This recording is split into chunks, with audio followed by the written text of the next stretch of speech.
용어는 뭐야? 알지? 핵심이야? 알지. 이게 좀 알겠어.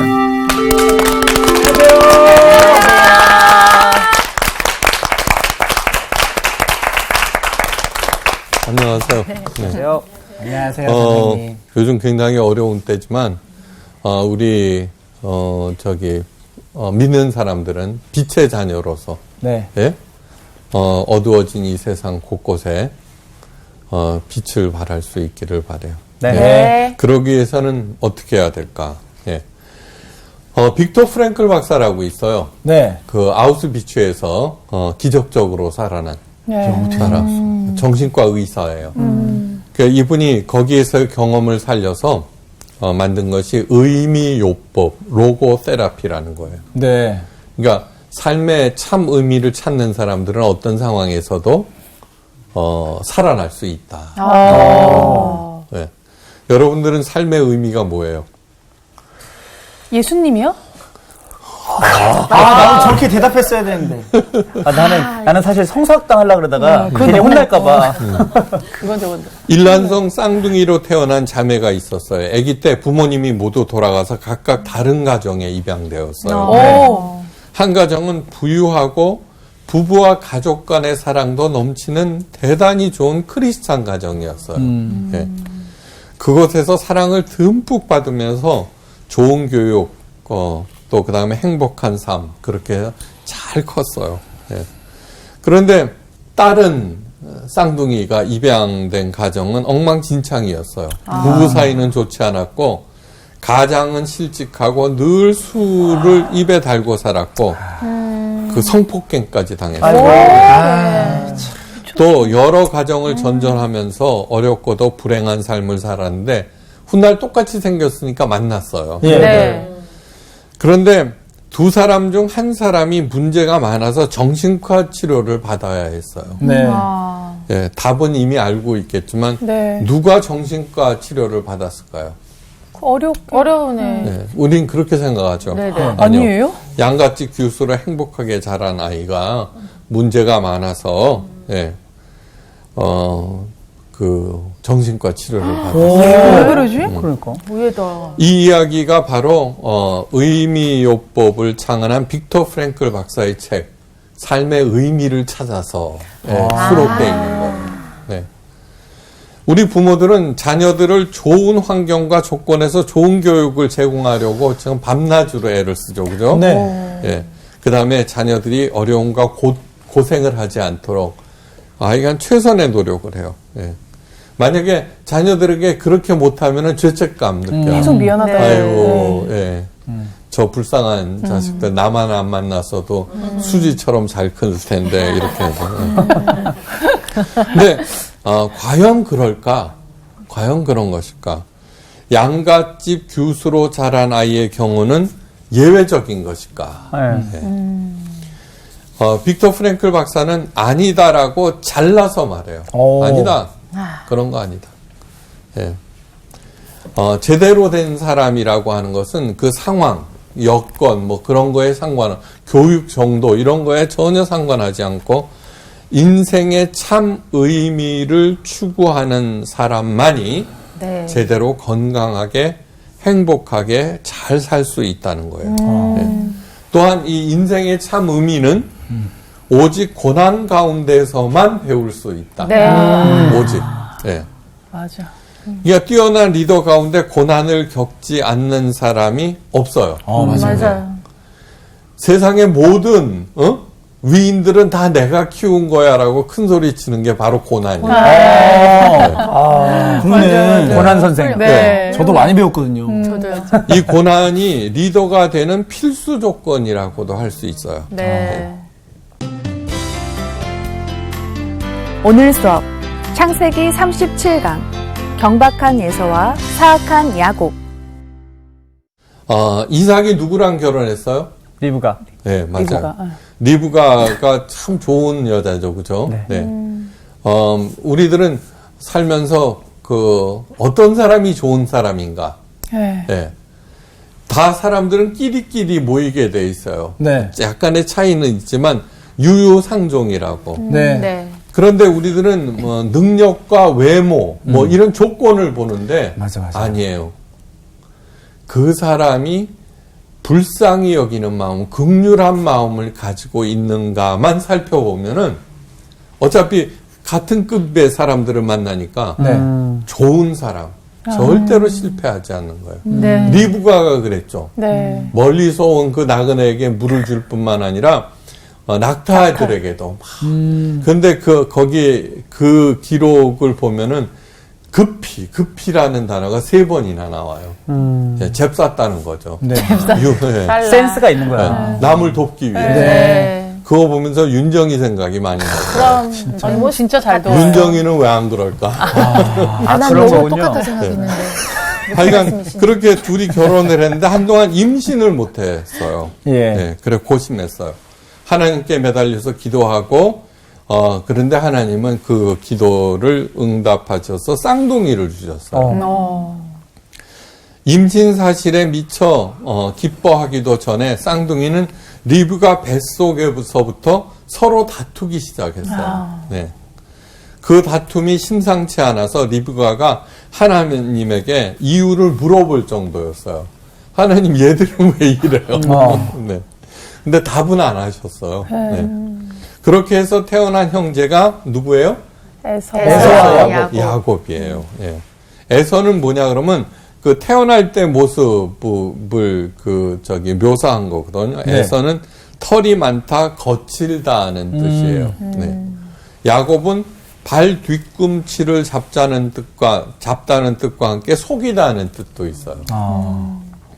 성장하면서 다른 모습이 더욱 두드러지게 나타났죠. 그죠? 털이 많은 더 강한 사냥꾼으로 들판을 휘젓고 다니는 에서. 근데 야곱은 집안에서 조용히 지내는 대조적인 그런 삶을 사니까 이러한 차이는 부모님의 사랑에서도 확연히 구분됐죠. 그죠? 네. 아버지 이삭은 형 에서를. 예. 엄마는 동생 야곱을 편애했어요. 네. 그 편애는 에서와 야곱의 차이를 더욱 극명하게 만들었어요. 왜요? 칭찬을 받으니까. 네. 자기가 잘하는 줄 알죠. 사슴 잡아오면, 야, 잘했다. 네. 토끼 잡아오면. 그 다음에는 사슴 잡아오고, 곰도 잡아오고. 칭찬이 점점, 그러니까 더 강인해지고. 설거지 잘하니까 칭찬해주면 빨래까지 하고. 그렇게 됐어요. 엄마한테 사랑받는. 그런데 유대인들은 그 당시 유목민이었어요. 예. 유목민들이 성공하기 위해서는 훨씬 더 힘이 세고 활발한 에서가 훨씬 유리해요. 그죠? 네. 더욱이 장자로 태어났으므로 성공은 보장되어 있는 거예요. 네. 예. 아버지의 편에는 가부장적인 사회에서 성공을 보장하는 든든한 버팀목이에요. 네. 그런데 하나님께서 이 둘에 대해서 이렇게 말씀하셨어요. 두 국민이 내 태중에 있구나. 두 민족이 내 복중에서부터 나누이리라.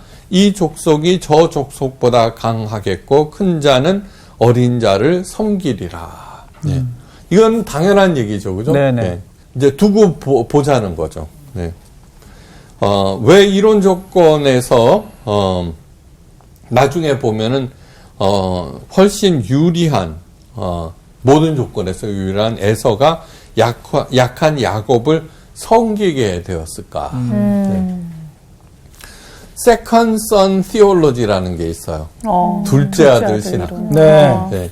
이거는 뭐냐 그러면 하나님은 언제든지 하나님의 택한 선택을 받을 때 Second Son, 약자. 그래서 Second Son Theology라고 그래요. 성경을 보면 다 그래요. 강한 사람은 안 써요. 삼손 하나 썼다가 실패했네. 하나님께서 그들의 운명을 그렇게 결정하셨기 때문일까? 아니에요. 기독교는 그 어떤 운명론도 거부해요. 어떤 운명론도 거부해요. 예정론이라고 하는 거 지난 시간에 배웠어요. 그죠? 하나님께서 택함을 받았다. 택한 사람이 있다 없다 이러죠. 그죠? 그런데 누가 택함을 받았는지 아무도 모른다는 거예요. 자기 자신도. 그러므로 언제나 하나님의 그 예정 안에 있기 위해서 자기가 품 안에 거하려고 애를 쓰고 그 사람이 되돌아보니까 과거를 자기가 택함을 받았구나 이렇게 생각하는 그것이 예정론의 근간이지 운명론하고는 요한이는 택함 받고 저기 여인정이는 버림받고 그런 것이 아니라는 그럴 리가 거예요. 없죠. 네. 지금 봐도 그렇잖아요. 네. 맞습니다. 당연히. 만약에 그런 운명론이 있다면 하나님은 결코 공평하신 하나님도 아니고 네. 사랑의 하나님도 아니에요. 네. 예. 자녀들을 다 사랑하시죠. 예. 부모도 그죠? 네. 오히려 마음이 가는 게 누구예요? 약하고 맞아요. 나 없으면 못 사는 그게 사랑이죠. 아픈 손가락. 성공의 조건이 좋은 머리와 아름다운 외모와 뛰어난 재능, 좋은 집안, 좋은 학벌과 든든한 배경이라면은 너무나 불공평한 하나님의 처사예요. 그죠? 네. 만약 그것이 성공의 조건이라면 여러분들은 남들보다 훨씬 더 성공하고 있어야지. 이 자리에 있어야지. 예? 거기에 앉아 있으면 안 되죠. 왜요? 여기 엄청 성공인데, 지금. 뿌듯한데요.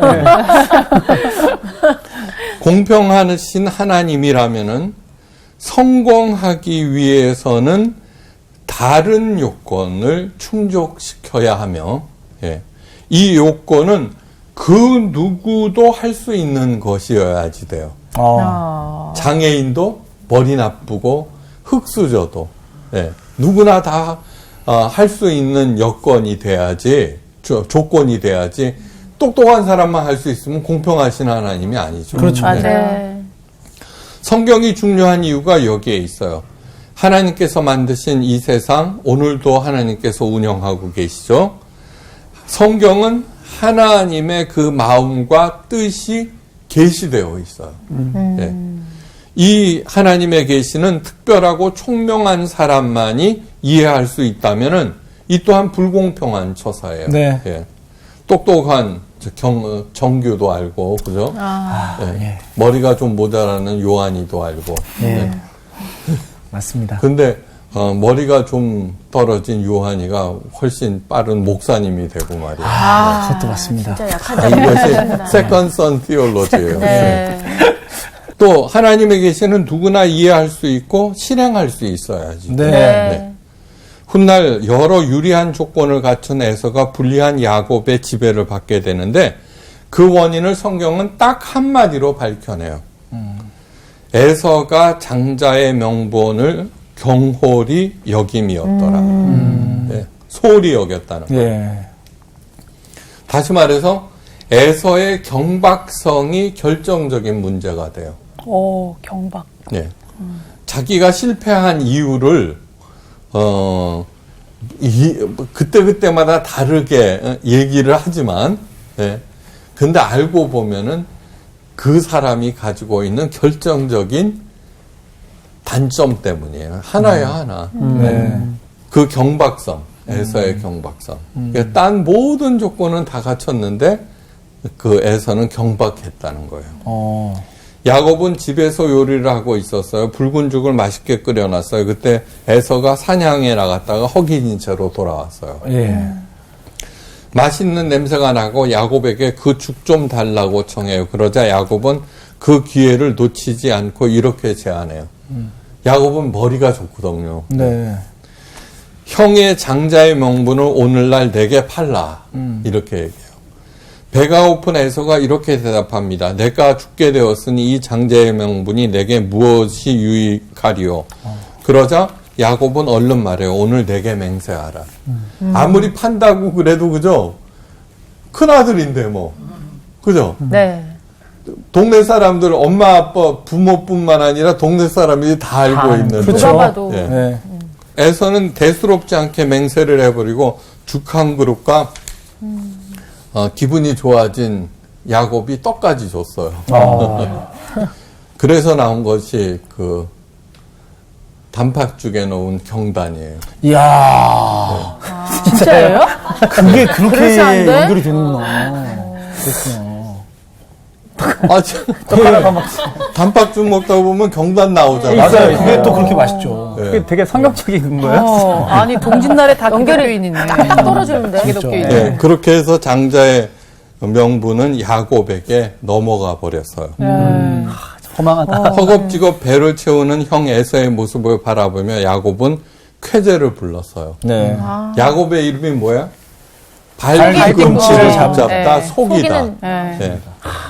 이름대로 되는 거죠. 좀 얄밉기도 하다. 왜 이름을 그렇게 줬을까? 정작 에서는 자신이 무엇을 잃었는지 전혀 알지 못한 채 네. 구름 배를 안고 흡족한 마음으로 돌아서서 나가버렸어요. 안타깝다. 체코 작가 밀란 쿤데라는 1984년에 참을 수 없는 존재의 가벼움이라는 책을 썼어요. 네. 예. 또 미국의 케네스 리치는 현대인의 저주는 피상성이다. 피상성. 예. 뭔가 좀 어렵다, 그지? 피상적인. 예, 피상적. 예. 피상성이라는 말은 깊이가 없다는 말이에요. 예, 깊이가 없다. 그저 자랑하는 것은 명품 가방. 이니 반지. 아니 다이아. 그런데 그 가방이 있죠. 네. 저는 이렇게 길거리에서 그 등산복 파는데 갔더니 5,000원짜리 배낭이 있어요. 그거 잘 메고 다녔거든요. 네. 근데 왜 명품 가방은 1,000만 원이 돼야 돼요? 그게 뭔데? 또 그걸 갖다가 이렇게 더 폼나게 들고 다녀요. 비 오면은 비 오나. 끌어와요. 그러면 그래 모시는 나보다 거지 뭐. 귀하지. 그거면 진짜야. 그래 모시고 사는 거야. 피상성이라는 말은 깊이가 전혀 없다는 말이에요. 자기 속을 채울 생각을 안 하고 그저 네. 겉으로 드러난 치장만 한다는 그것이 현대인들의 저주라는 거예요. 맞아요. 그러면 저주에서 벗어나기 위해서 해야 할 일은 뭐예요? 예. 본 사물에 대한 깊은 이해. 네. 예. 그거를 가지고 있죠. 예. 사물에 대한 깊은 이해 없이 쉽게 결정하고 행동해 버리는 것이 저주라면은, 그죠? 그렇게 하지 않으면 되는 거죠. 네. 피상성은 경박성의 또 다른 말이에요. 예. 이 경박성은 단순한 성품에 대해서 말하는 것이 아니에요. 우리 여윤정이가 경박해 보여도 속은 정말 아이 그럼 알토란이죠. 알토란이죠. 네. 따뜻하고. 그럼. 에서는 강한 육체와 능력과 장자로서의 특권에도 불구하고 경솔한 사람, 경박한 사람이었어요. 다시 말해서 무엇이 더 중요한지 전혀 생각하지 않았어요. 예. 저는 지난 그 코로나 사태 때 네. 사람들은 사탄 마귀가 한다고 그러지만 저는 하나님께서 하셨다고 생각해요. 왜 그러느냐 그러면은 그동안 우리 인간들이 믿고 있었던 모든 것들이 다 흔들렸어요. 네. 다 흔들렸죠. 특히 세계를 지배하고 있는 선진국들이 네. 맞아. 그냥 맞아요. 여지없이 네. 그 타격을 받았어요. 네. 또 하나는 뭐냐 그러면 신천지. 맞아요. 네. 예, 그 다음에 더 나아가서는 기독교예요. 맞아요. 기독교. 예, 예배가 폐쇄되는. 이러한 것들은 무엇을 얘기하느냐 그러면 이사야서 선지자를 향해서 이사야서 10장 1절에 내가 의지하는 모든 것들을 제하여 버리리라고 그랬거든요. 그동안에 돈으로 세상이 움직였잖아요, 사람들. 그거 제해 버리셨잖아요. 네. 그러니까 뭐냐 그러면 그렇게 내가 믿고 의지하던 것들을 제하시고 그 다음에 그동안에 소중하게 여기지 않았던 것을 잃어버리는 거예요. 네. 예. 정말 그것이 소중하다고 가치를 모르는 것은 있잖아요. 잃어버리게 돼 있어요. 네. 네. 장자의 가치를 모르는 에서는 그게 바로 경박성이에요. 그 다시금 어떤 것이 소중한 것인가를 회복시키고 네. 그 다음에 너의 삶의 기초를 다시 다지게 하시는 그러한 순간이었다는 거죠. 네. 그러니까 고난은 하나님이 우리를 부르시는 확성기라는 말. 네. 그래서 다시 재편이 돼야 돼요. 네. 다시 재편이 돼야 돼요. 그냥 정말 쌀통에 일용할 양식이 있으면은 걱정하지 말고 네. 과연 하나님의 깊은 뜻이 무엇인지 이것을 단순하게 사탄 마귀의 짓으로 치부해 버리면은 어떻게 하나님께서 직접 하시는 일인데 이걸 치워달라고 그러면은 말이 안 되는 거죠. 네네. 그죠? 여기에서 발걸음을 멈추고 자기 전체, 세계 전체를 되돌아볼 때 정말 하나님께서 원하시는 새로운 세계를 향해서 한 걸음 더 나갈 수 있는 거예요. 네. 그것이 바로 경박성과 피상성의 그 반대가 되는 그러한 삶이죠. 그죠? 네. 자, 본질을 보지 못하는 이러한 경박성은 저주처럼 사람들을 실패로 몰아가면서 비극적인 파국을 맞게 해요. 예. 흔히 악이 선을 이긴다고 하죠. 악이 선을 이긴다. 세상을 보면 진짜 그런 것 같아요. 근데 지난번에도 늘 말씀드렸지만 아니에요. 악이라고 하는 것은 언제든지 상대방을 무너뜨리려는 준비를 하고 있어요. 네. 네. 예. 그냥 선한 사람은 선하다는 사람은 준비를 안 하는 거예요. 네. 그러다 당하는 거예요. 네. 자, 지금 그 에서와 야곱의 그것에서 그 본질을 찾을 수 있어요. 에서는 전혀 준비가 안 돼 있고 네. 야곱은 언제든지 호시탐탐 기회를 노리고 있어요. 예. 그러니까 흔히 생각하는 준비된 악이 준비가 안 된 선을 이기는 것이지 네. 악이 선을 이기는 게 아니라는 거예요. 네. 근데 에서와 야곱의 이야기는 좀 더 복잡해져요. 예. 그렇다면은 야곱은 악한가? 지금 현재는 악한 거예요. 그죠? 지금 네. 현재는 악한 거예요. 그러면은 준비 안 된 선이에요, 에서. 근데 거기에는 또 다른 한꺼풀의 얘기가 더 있어요. 바로 그것이 오늘 얘기의 주제예요. 그러니까 어떻게 해야 되는 건가 하는 거예요. 예. 제일 먼저는 뭐냐 그러면은 여기에서 선이냐 악이냐를 따지기 전에 너는 준비하고 있느냐를 묻고 계시는 거예요. 준비하고 있느냐. 준비하고 있느냐. 네. 네. 그러니까 준비를 하자는 거예요. 이 준비를 한다는 것은 뭐냐 그러면은 네.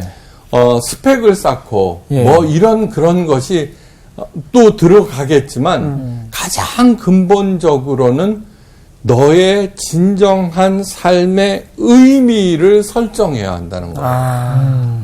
그 삶의 의미를 설정한 다음에 그 목표에 맞는 삶을 차근차근 준비해 나가자는 거죠. 예. 네. 그죠? 네. 그 얘기가 오늘 이야기의 주제인 거예요. 네. 하나님께서는 세상을 창조하시고 좋다고 하셨어요. 히브리어 토부는 선하고 아름답다는 거예요. 창조의 본질은 선이에요. 그러므로 악은 절대로 선을 이길 수 없고, 그러므로 내가 약하고 머리가 나쁘고 배경이 그것을 강화시키기 전에 일단은 선한 것에서 출발해야 돼요. 그 참 의미의 그 찾는 목표, 선한. 곳곳에서 사도 바울 서신에서 끊임없이 뭐라고 그 성경을 주신 이유는 뭐예요? 우리로 하여금 선한 일에 합당하게 하기 위해서. 네. 그런 얘기가 계속해서 반복해서 나오고 있어요. 네. 선한 일. 네. 예수님의 두 가지 가르침을 마음에 새기셔야 돼요. 첫째는 세상에서는 너희가 환난을 당하나 담대하라. 내가 세상을 이기었노라. 이거는 뭐냐 그러면 강해지려는 준비 보다도 앞선 것이 있다는 거예요. 예, 앞선 것이 있다. 그것은 선한 일. 이것이 하나님의 뜻에 합당한 일인가를 체크하고 지금 현재 내가 약하고 머리도 나쁘고 문제가 많지만 내가 행하고 있는 이 일이 선한 일인가를 물으셔야 된다는 거예요. 네. 보라 내가 너희를 보냄이 양을 이리 가운데로 보낸 같도다. 그러므로 너희는 뱀처럼 지혜롭고 비둘기같이 숭고하라. 네. 지혜. 갖추고 그러나 절대 사악한 지혜, 간교해서는 안 되고 네. 예, 어떻게 해서든지 순결함, 예, 정결함, 깨끗함은 유지해야 한다는 것이죠. 다시 말해서 아무리 많은 이득을 갖다 준다고 하더라도 길이 아니면 갈 생각을 아예 하지 말아야 된다는 얘기예요. 네. 바로 그것이 하나님께서 원하시는 거예요. 그러니까 하나님과의 관계와 그분의 뜻과 마음을 가장 정확하게 읽어내야 되겠죠. 그죠?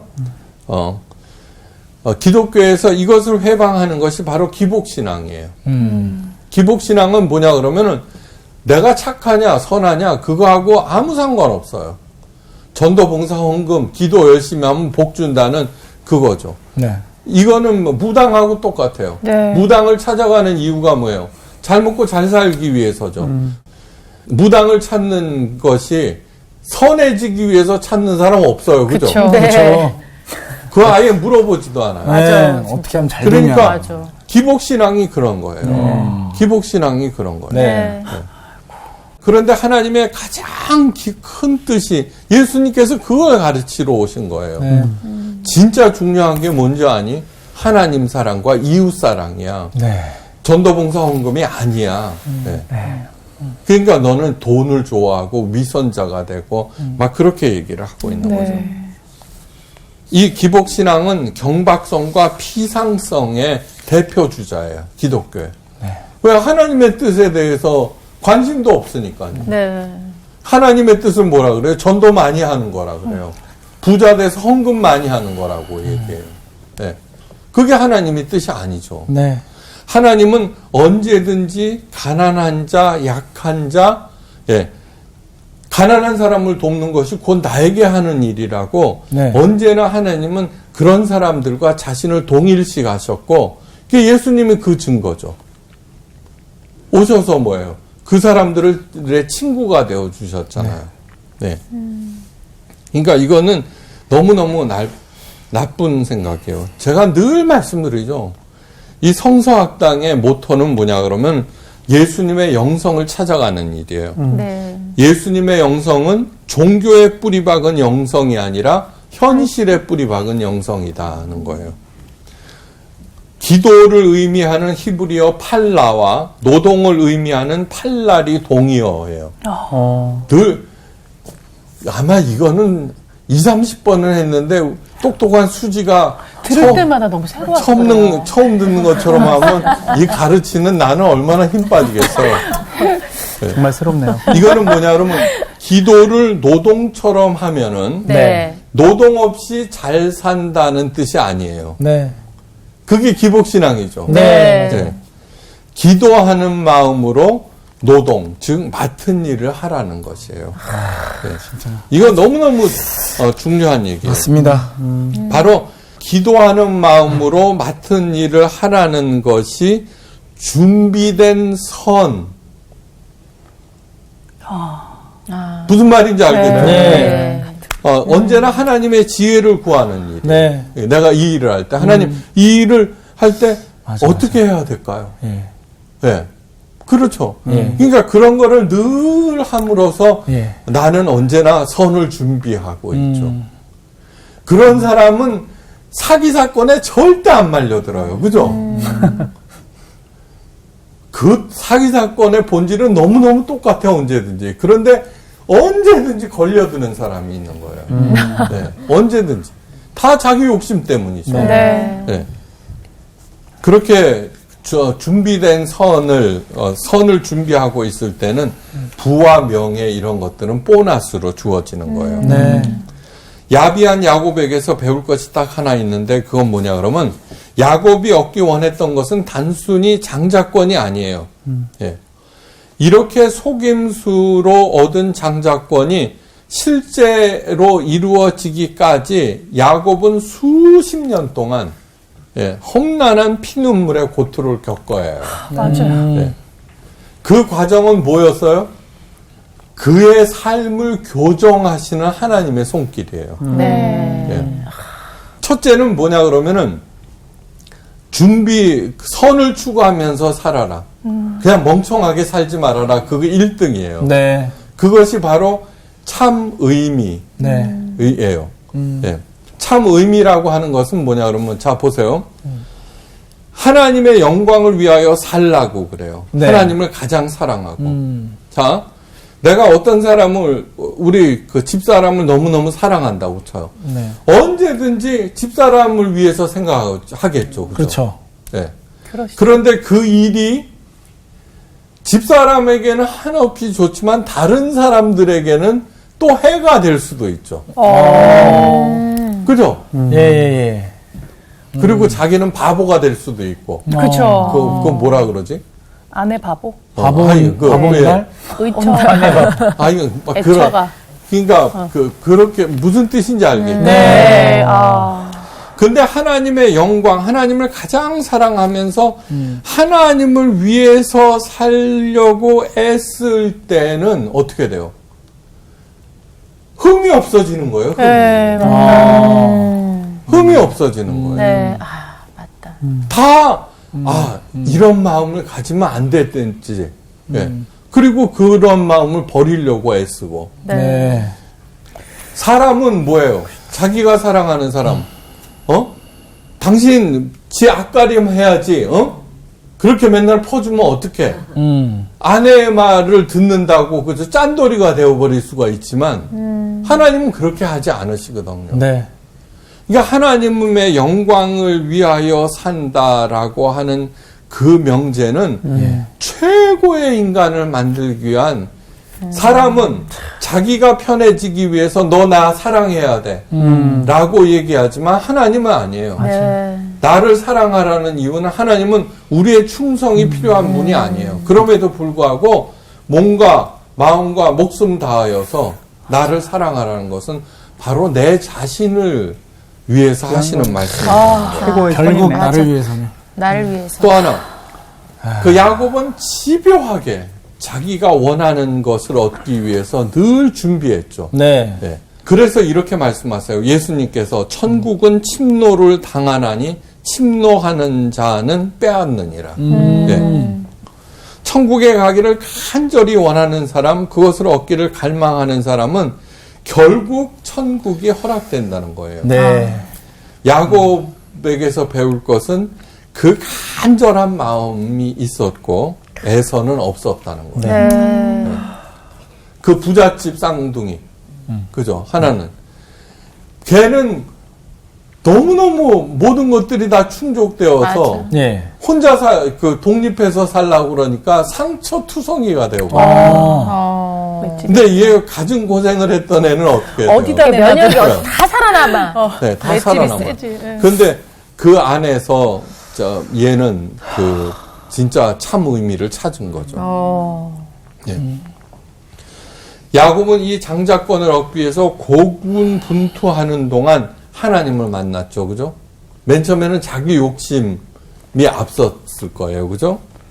그리고서는 하나님의 뜻을 알게 되고 그 장자권에는 엄청난 것이 들어있음을 깨달아 알게 되는 거예요. 네. 진짜 소중한 것, 진짜 가치 있는 것에 목숨을 거는. 네. 네. 그래서 그의 열정이 있잖아요. 그러니까 걔는 훨씬 더 선에 유용한 사람이 되죠. 그죠? 그 나중에는 어느 정도예요? 야곱의 그 아들들이 12지파, 하나님 그렇죠. 나라의 12지파의 근간이 되잖아요. 예. 엄청난 거죠. 예. 하나님께서 원하시는 것은 우리들이 사물의 본질과 자신의 깊은 중심을 보는 것이에요. 깊은 것을 보기 위해서는 반드시 성령의 도우심이 필요해요. 자기를 객관화시킬 수 있는 사람이 성공해요. 이 보면은 있죠? 네. 그 사람, 삼자에서 보면 그 네 잘못이야. 그런데 자기가 손해봤다고 지 문제는 놔두고 저 사람 욕만 하고 있고. 네. 그런 경우가 너무, 그래서 자기를 객관화한다는 것은 뭐냐 그러면 어떤 사태가 벌어졌어요. 손해봤어요. 그때 자기도 이렇게 개체로 놓고서 얘가 지금 잘하고 있는가 못하고 있는가를 살펴보는 일이에요. 자기를 예로. 그렇죠. 그래서 어떤 문제를 가 생겼을 때 심리학에서 상황극을 하잖아요. 네. 네. 요한이는 수지 역할을 하고 수지는 요한이 역할을 해봐. 네. 그렇게 하는 동안 뭐예요? 자기가 했던 일들을 알게 되고 아 문제가 이거였구나 하는 걸 깨달아요. 맞아. 이해가 되는 거지. 네, 맞아. 그렇게 해서 비로소 그 문제의 해결의 실마리가 풀리기 시작하는 거예요. 네. 뭐 기도하고 전도하고 봉사한다고 문제가 해결된다고요? 절대로 아니에요. 그래갖고 한번 해결되잖아요. 해결돼서 그러면 또 다른 문제 있으면 또 그러고 있어요. 사도 바울은 그렇게 얘기하네요. 우겨싸움을 당하여도 망하지 아니한다는 거예요. 예. 사도 바울은. 언제나 자기를 하나님의 시각에서 객관적으로 보고 있기 때문이에요. 네. 이거 보세요. 감옥에 갇혀 있어요. 네. 이거는 실패죠. 그렇죠. 막 힘들고 그러니까 자책하고 있죠. 네. 그런데 사도 바울은 감옥에 갇힌 자기를 하나님의 시각에서 보고 있어요. 네. 이거는 뭐냐 그러면 내가 열심히 복음을 전도하다가 하는 일이고 여기에서도 내가 할 일이 있구나 하는 것을 알게 돼서 그 안에서도 복음 전파를 하게 되는 거죠. 네. 자, 리브가의 뱃속에 에서와 야곱이 함께 있어요. 그 얘기는 뭐냐 그러면은 우리 안에 경박성도 있고 욕심도 있고 야망도 있고 온 에서와 야곱이 가지고 있는 장단점 모두가 다 있다는 거예요. 맞습니다. 인정. 그러니까 이러한 것을 하나님의 뜻 아래서 조율해 나가는 것이 인생이라는 거예요. 네. 조율해 나가는 거. 네. 그래서 잘 조율해서 하나님께서 원하시는 바를 이룰 때 예. 이게 하나님께서 운행하고 계시잖아요, 이 세상. 네. 하나님과 내가 동업자가 되는 거예요. 진짜. 그러면 뭐 저절로 일이 풀려나가는 거예요. 손해볼 일 없는데. 네. 그러니까 저기 하여간 하나님과 동업 잘 하셔서 네. 100배의 결실을 맺고 베풀고 남음이 있기를 바라면서 오늘 강의를 마칩니다. 감사합니다.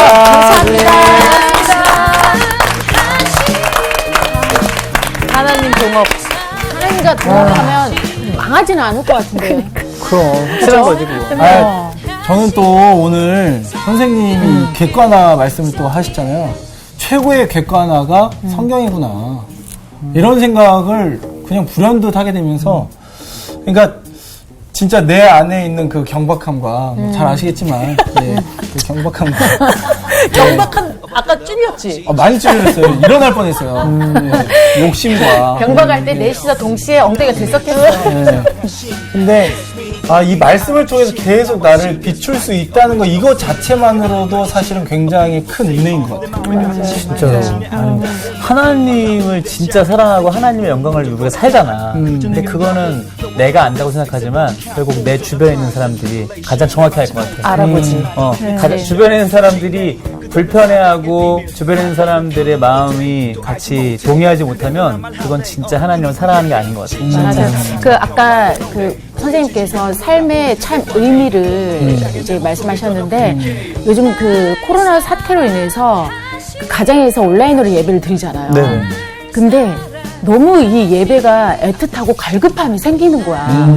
그 전에 그 교회에서 예배 드리는 것이 당연하다 생각했는데 그쵸? 이것이 너무나도 감사한 일이고 마스크를 벗고 다니는 그 일상의 삶이 이게 기적이라는 생각이 들더라고. 난 진짜 오늘 그 가장 어디다 써놓고 싶은 말이 준비된 선이라는 거. 그러니까 어떻게 보면은 막 뭐 영화나 드라마나 악한 사람을 딱 보면 저 사람을 통해서 자기 이득을 취할 때 정말 독수리처럼 해서 딱 그렇게 한다? 근데 선한 사람들은 넉놓고 있는 경우가 많은 것 같고 그쵸. 저 사람을 도와줘야 될 때 탁 해갖고 도와줬어야 되는데 내가 이렇게 게을렀던 경우가 너무 많아서 준비된 선에 대해서 반성을 진짜 많이 했고 네. 앞으로 이제 준비된 선을 갖추기 위해서 노력하겠습니다. 그래서 어려운 거 그- 있으면. 저를 좀 보세요. 네. 참 의미를 우리가 또 말씀에서 찾아서 그렇게 또 살아가야죠, 우리가. 네네. 네. 합시다. 자, 갑시다, 준비합시다. 진짜. 선을 준비합시다. 가까이서 찾으세요. 와, 오늘도 진짜 깨달음이 있네요. 이번 주 퀴즈입니다. 예루살렘 양문 곁에 있는 못으로 많은 병자들이 못에 들어가 병을 낫고자 했고 예수님께서 38해 된 병자를 고치신 장소의 이름은 무엇일까요? 1번 에베네셀, 2번 골고다, 3번 베데스다. 정답을 아시는 분은 CBS 성서학당 홈페이지에 정답을 올려주시거나 우편으로 보내주시면 됩니다. 선정되신 분들에게는 대한성서공회에서 발간한 성경 통독을 위한 최고의 자습서 성경 2.0, 세상을 바꾸는 복음 매거진 크리스채너티 투데이 1년 정기 구독권, 성서학당 선생님들의 저서 중 하나를 드립니다.